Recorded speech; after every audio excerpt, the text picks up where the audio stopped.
orang kalau udah meninggal itu ruhnya kemana? Apakah di alam kubur terhimpit tanah sebagaimana jasad, atau ada tempat lain? Oke. Ada pendapat menyatakan bahwa roh itu dibagi menjadi 4. Ada rohnya para nabi, ada rohnya orang yang mati syahid. Nanti boleh seraan orang yang mati syahid itu sampai akan menjadi nabi, tidak boleh lebih kok. Peluang jadi nabi kan sudah ada kan.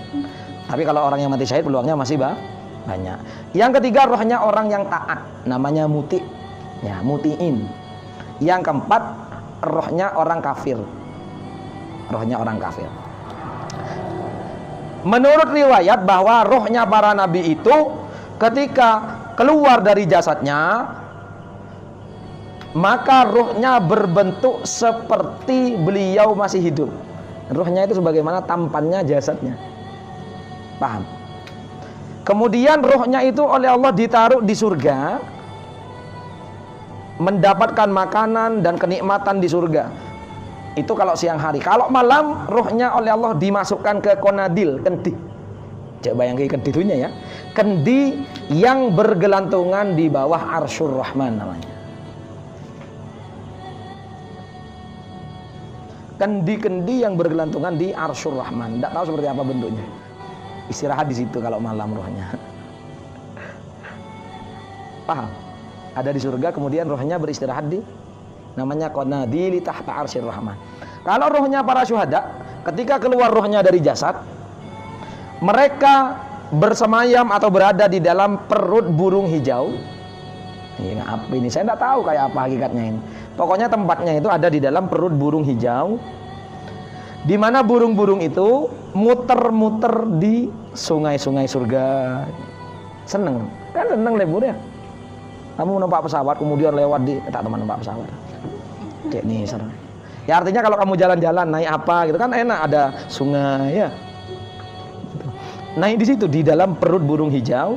Kemudian burung yang dinaiki itu terbang melintasi sungai-sungai surga. Kemudian ketika dia pengen buah-buahan surga, burungnya berhenti, kamu metek.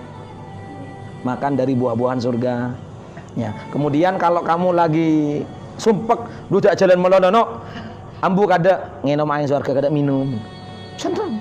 Itu orang mati syahid. Ya. Kemudian ketika malam hari, ya, burung-burung itu kemudian masuk lagi ke namanya tadi itu, kendi-kendi yang bergelantungan di bawah naungan arsy-Nya Allah. Adapun rohnya orang-orang yang taat. Nah ini. Orang yang taat itu rohnya nanti ditaruh di taman surga, tapi sayang katanya. Dia hanya bisa memandang saja, tidak dapat menikmati. Tapi di taman surga. Ya, di taman surga, tapi dia tidak memakan isinya, hanya menikmati pemandangan saja. Kasihan. Ini tahu lengah kan? Iya, cuman padang toh kamu kayak nyengok iklan di TV. Ya Allah, marjan. Seger oleh teman apa saya? Dengki orang sponsor itu. Orang apa saya beri sponsor marjan. Tapi wakilah di dalam riwayat lain enggak juga ikut makan. Tapi enggak dapat kendaraan VIP tadi itu, naik burung. Enggak dapat kayak gitu. Cuman boleh makan. Adapun ruh-ruhnya orang kafir, waliyadzubillah, jangan sampai ini terjadi pada diri kita. Orang-orang kafir itu rohnya ditaruh di dalam perut burung hitam, di mana itu tempatnya ada di Sijin. Pernah dengar kata Sijin di dalam Al-Quran? Sijin itu tempatnya ada di bumi paling bawah tingkat 7, di mana jasad orang itu juga bergelantungan di sana, disiksa beserta rohnya, kemudian mereka merasakan kesakitan, wal'iyadzubillah. Makanya kalau ada orang yang kena azab di alam kubur itu apa namanya, pernah cerita di Yaman itu dulu, orang yang tidak sholat. Saya ketika mati jam 2, jam 4-nya dikali gara-gara saya nyabek ke liang lahat itu, dompet geger, Yusa. Dompet geger. Pasti dilema ajar orang tukang kuburan tadi pesen dompet tanpa saya kenanya. Ternyata gelak norok motoran jenazah. Pas kaleh kol 2 bendem kol 4 kaleh boleh. Temu dompet separuh lah katonon. Saya hanya jasad ada alputunu. saya hanya mah dompet segeger itu kan separuh. Melo ketonon juga. Naudzubillah ya. Naudzubillah. Makanya ini jadi catatan penting. Penting kita ketika menguburkan jenazah dikuburkan bersama orang-orang soleh. Jak pebolong di orang kafir atau orang se ahli maksiat. Kenapa? Nanti orang man nyaman nang alam kubur ngakan metek swarga ngedingin. Tuatna orang yang seksa kan tak nyaman ya.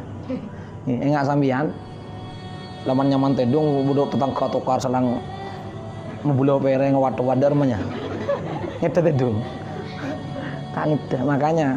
Makanya saya dulu pernah masuk ke pemakaman, mohon maaf, masuk pemakaman di daerah Kediri.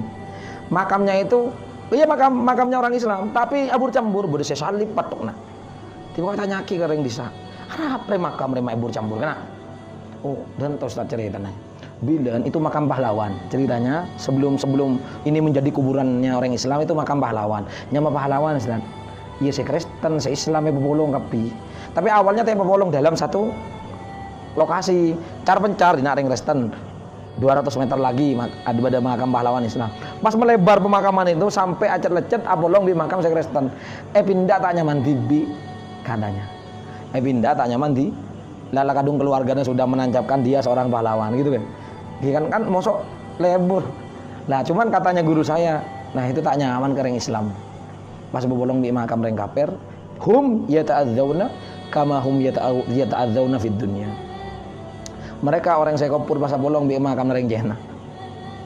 Itu pas ngeding orang awat tua libur di bina tak tenang ya. Sampean tedung nyaman ngerok.